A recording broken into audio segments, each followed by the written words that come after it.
The first, the most essential, and the greatest element of success with a young man starting out to make a career is a correct knowledge of himself. He should, before he attempts anything, understand himself. He should study himself.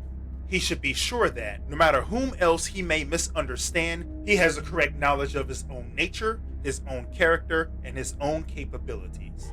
And it is because so few young men have this knowledge of self that so many make disastrous failures, or fail in achieving what they set out for themselves at the beginning. Every man in this world is created differently. No two are alike.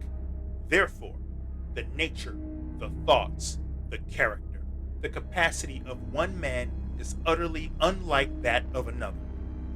What one man can understand, another cannot. The success of one man indicates nothing to a second man. What one is capable of doing is beyond the power of another.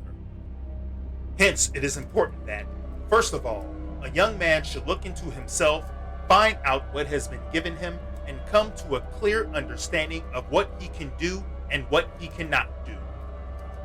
It is one of the most pitiable sights imaginable to see, as one does so constantly, young men floundering and fluttering from one phase of life to another, unable to fasten upon any one, simply because a knowledge of themselves is absent. The result is that we see so many round men trying to fit themselves into square holes. But, someone will say, as asked a young fellow recently, how in the world do you get an understanding of yourself? How do you go about it? No definite answer can be given to the question, any more than can a certain rule be laid down. An understanding of oneself is reached by different methods by different people, generally each method being personal to oneself. But this much can be said. Every thought, every taste, every action reveals ourselves to ourselves. And it is in the expression of these that we best learn our natures and our characters. We see ourselves with unmistakable accuracy. For example, in what we most enjoy in reading, in the people whose company pleases us most, in the things that interest us, and where our tastes and interests generally lead us, we are truest to ourselves. Some writer has said that most people find themselves out best while they are at play, upon the basis that a man shows his real sides and the pleasures which he seeks and enjoys. This is true in a large measure, and the character of his pleasures will have both an indirect and a direct bearing upon the more practical side of his nature. If a young man visits an art gallery, for example, and finds that the pleasure he derives from the pictures takes the form of recreation to the mind, that he is delighted and interested in the canvases he sees so long as he is before them, but feels simply refreshed after he leaves the gallery, it is plain that his nature is not one suited to art as a vocation. He employs the picture as a means of recreation from some other study which has engrossed him most. If, on the other hand, his instincts lead him to an art gallery and he studies rather than enjoys the pictures that he sees, is curious as to the methods of the artist, and goes away with his mind charged with the intention of getting further knowledge, of which he has seen from books or other authorities, it is natural to assume that the art instinct is within him, and he should give it the fullest chance of development. But he should in every way feel, realize, and know that a love of art possesses him before he adopts it as a profession. And thus, in a way, a young man has an opportunity to study himself through his pleasures. If, as a further example, a young man finds himself seeking the company of men older than himself, men of affairs of the world, is happiest when he can be in their company and hear them talk of business, chooses the reading of the lives of successful men as his literature, and leans toward the practical side of life, finding more real enjoyment amid the bustle of the mart than in the quiet of lane or park. The indications are that his nature points him to a business career rather than a professional calling. If he feels this way, it is well for him to give his developing tastes full play and follow where his instincts lead him. After a while, what was at first a mere instinct or an unformed taste would develop point him to something definite in the business world. And if he be true to himself, he will sooner or later find himself in that particular position which he is best fitted to occupy and fill. His capacities will reveal themselves to him, and they will teach him his limitations. This knowledge need not thwart his ambitions, but I believe that ambition should always be just a trifle behind judgment if possible, or, at all events, not in advance of it. Ambition is a splendid quality if properly guided and kept within check. It is a fatal possession when it is allowed too full development or sway. Like fire or water, it is a capital servant, but it makes a poor master. I do not counsel, nor do I believe in a blind following of oneself, particularly during the formative years of life.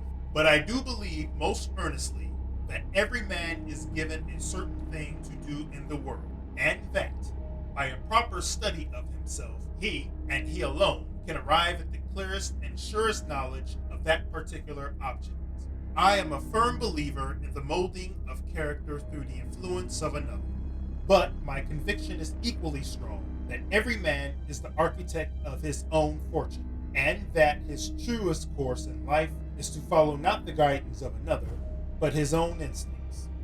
In other words, I think young men should, as early in life as possible, get in touch with the idea of their own responsibility and be taught the great lesson that, however well others may advise, they, and they alone, must carve out their own careers. The most successful careers, the most honorable lives in the history of the world are those which have been shaped by their own hands. There is an element of danger in this, of course, but the element is small in comparison with the greater danger which lies in the foundation of a character against one's own instincts. The aspirations of the young are not to be checked by the experience of the old. No matter how rich or full a man's experience may have been, it counts only in a sense of general application to another career which stands upon its threshold. Years should teach wisdom, but if we all waited for years to bring us wisdom, this world would be a sorry place to live in. Youthful imaginings may lead to mistakes. Youthful enthusiasm may encounter disappointment, but only experience, real and actual, can demonstrate these things to a young man, and the experience is good for him if it teaches him a better and truer knowledge of himself and his capacities. The greatest figures in the world's history show that they were made through experience, and what experience taught them. This is not saying that the young have no use for the old. They have, but the rule should be, young men for action, old men for counsel. Experience looks backward, enthusiasm looks forward, and, as between the two, enthusiasm is worth more than experience, since it is the former which is brave and strong and attempts the impossible. If we attempt only the possible in this world, we should soon stop where we are. It is for the young man, with his enthusiasm, to battle with the impossible and carry the world a step farther on in discovery, if not in actual accomplishment.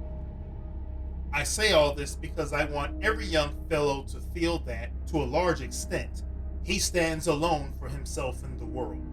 Counsel he may seek, and he should seek, but the action is his and his alone. And to make that action sure and wise, it is necessary that the workman should understand his tools. He must know with what he has to work, and once sure of his tools, he must learn the thing he has set for himself to do, having a distinct purpose in view, and being fully conscious that he is right and capable, not allowing himself to be swerved from his aim. After acquiring true knowledge of himself, I know of nothing so valuable to a young man as an absolute distinctness of purpose, and then pursuing that purpose to success. In natural sequence comes, therefore, the question of what really is success.